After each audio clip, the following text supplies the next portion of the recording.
Продолжаем разбирать мою сумку. Здесь вот такой вот бардак образовался на балконе. Поговорим о таких мелочах, как еда, костер и так далее. Что у меня было в сумке, что я нашел. Итак, первое. Это вот такая вот газовая печка. Дешевый вариант. Не помню, сколько я за него отдал. Рублей 300, наверное. Здесь в Паттайе начал полностью ржаветь. Здесь все ржавеет. Очень влажно. Вот. Она, значит, газовая. Ну, что интересно, еще был газовый баллон. Ну, газовый баллон в Китае нельзя в поездах использовать. Поэтому в Урумчи провозить в поездах нельзя. Поэтому использовать тоже нельзя. Поэтому в Китае у меня отняли эти газовые баллоны. И что интересно, эти газовые баллоны в Китае очень сложно найти, оказывается. Ну, надо потратить какое-то время, что мне было неинтересно. Здесь, например, в Таиланде я видел газовые баллоны, дешево стоят. И вот с таким стандартным креплением. Печка хоть и дешевая, но у нее есть ряд преимуществ. Она вот, можно ее по-разному здесь настроить вверх. Ножки. Можно даже регулировать поток газа, мощность. Есть сумочка, и она очень компактная. Вот. Также есть вот такая вот искорка. Пробивается, если видно, то загорается с этой искорки. То есть даже без спичек. Дальше поехали. Так, этот инструмент мы пока оставим. Спички. Брали мы несколько упаковок, вот, типа таких вот охотничьих спичек. Очень помогало с моими минимальными знаниями, как разжечь костер с одной спички. Я практически всегда разжигал костер с одной спички, за исключением, наверное, наших первых ночевок, где все было мокрое, в снегу и так далее. С такой одной спичкой легко зажечь костер. Поэтому коробочки 2 охотничьих можно с собой брать. Они горят даже тогда, когда они мокрые. У меня было с собой сухое топливо. Оно не пригодилось. Особенно такая большая пачка, ни разу я не использовал. Хотя говорят, вот с одной вот такой вот, видите, с одной вот такой вот плиточки сухого топлива можно себе заварить литр воды, если правильно все сделать. Литр воды с одной пачки сухого топлива. Мне оно не пригодилось. Так, из посуды. С посуды у меня была чашка, легкая, алюминиевая, ложка, вот такая вот губка и стакан следопыт. Вот, стакан, я даже как-то и в нем на костре делал кашу. Это важная вещь. Мне кажется, ее надо с собой брать. Она мало весит и пригодится. Был также котелок. И, что немаловажно, чехол у меня перед поездкой. Мама шила этот чехол. Да, из баллонки. Поэтому не стоит котелок каждый раз отмывать от сажи. Это очень грязно, занимает много времени, там, мыло и так далее. Проще просто взять чехол и запихать туда грязный котелок в саже и не париться с этим. Вот, что я, в принципе, и делал. То есть, если я ему котелок, то внутри. Еще вот такая вот вещь, как термоодеяло есть. Это вот такая вот тонкая фольга. Стоит она всего 100 рублей. В общем, можно в нее замотаться, и она даст еще градусов 5 тепла. Если честно, я ей не воспользовался и не знаю, правда это или нет. Ну, вообще, это как бы лишний кусок полиэтилена, очень легкий. 100 грамм, по-моему, весит, как я помню.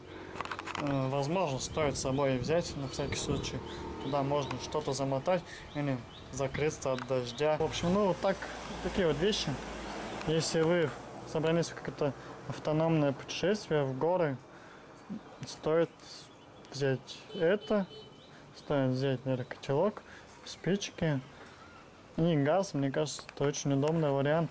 Можно в палатке всегда утром сделать чай, заварить мюсли какие-то, гречку приготовить даже на такой штуке можно. Что относительно газа надо знать, что у нас в газовых баллонах, я сейчас, к сожалению, вам не могу показать газовый баллон, но он всегда состоит из нескольких газов. Чаще всего это смесь трех: изобутан, бутан и пропан. Изобутан это очень хороший газ, он хорошо горит, но у него есть один большой недостаток: он горит только при плюсовых температурах. То есть если на улице минус, он превращается в жидкость, и он не будет выходить из баллона. Поэтому это отличный вариант для жарких стран. Ну, в жарких странах намного реже пользуешься газом. Для холодных же, или тем более если вы пошли в горы, там еще и давление понижается, то изобутан просто не будет гореть. Поэтому добавляют бутан и пропан. Пропан, он горит очень при низких температурах. Я не помню точно, но минус 15, минус 20, что ли у него температура, когда он становится жидкость, переходит в жидкость. Но пропан очень взрывоопасный, поэтому добавляют бутан, как правило, это смесь. В любом случае, если вы идете в какое-то путешествие холодное или в горы, то в газе должен быть хороший процент бутана и пропана. Вот. И по этой же причине стоит, когда вы спите, газовый баллон можно в спальник прятать, чтобы он грелся от вас. Это будет оправдано. Тогда утром вы можете заварить себе чашечку кофе или чашечку чая. Такой вот момент очень важный. Так, друзья, просто забавный момент вышел. Здесь Тайка залезала через окно, он через это, поэтому я рассмеялся. Так, ладно, поехали дальше. Что еще с собой надо взять, по моему мнению? Так, это вот такие вот мы взяли минералы Super Element Facts. Там довольно много таблеток, 180 таблеток. Ну, то есть мы расходовали, наверное, по одной в день где-то. Можно по 2 расходовать, и у меня даже еще остались. Вот, я думаю, что минералы для большого путешествия или даже для небольшого путешествия с собой какие-то витамины, минералы обязательно нужно взять, потому что они очень быстро расходуются в организме.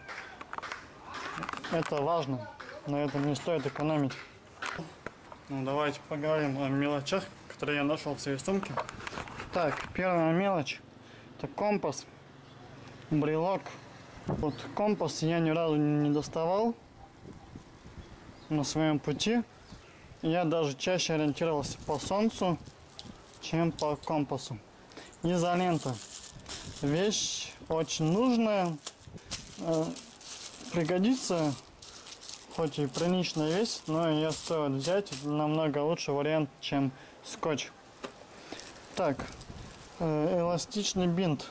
Я думаю, это хорошая вещь, хоть мне она и не пригодилась, но ее стоит взять, поможет согреть суставы. Это хорошо, то что мне не пригодилось, но ее брать надо с собой. Батарейки, как я говорил уже, это, по-моему, единственная батарейка, которая у меня осталась. Батареек было больше. Это батарейка от велокомпьютера. Батарейки с собой надо брать и пополнять свои запасы батареек. Так, дальше. Игровые карты ни разу не пригодилось. Наши инструменты мы покупали, наверное, довольно дешевый вариант. И оно видно, что это довольно дешевый вариант, потому что оно вот расшатывается, ножики стали сами доставаться. То есть здесь во Вьетнаме стали ржаветь материалы. Есть небольшой плюс типа чехла. Вот. Ну, вообще я бы взял бы для себя бы сейчас более надежную вещь, которая не будет разбалтываться.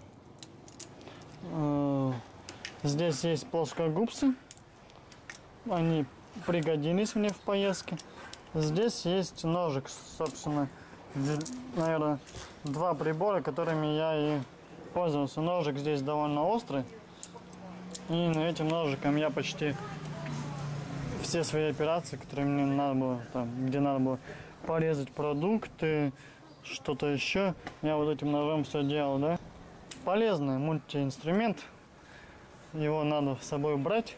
И не экономьте на этом, если есть такая возможность. Потому что вот этот данный мультиинструмент, он скоро свое отработает. Хоть на большую поездку его хватило, но хотелось бы иметь такой инструмент на несколько лет, на лет 10, чтобы каждый раз не покупать новый.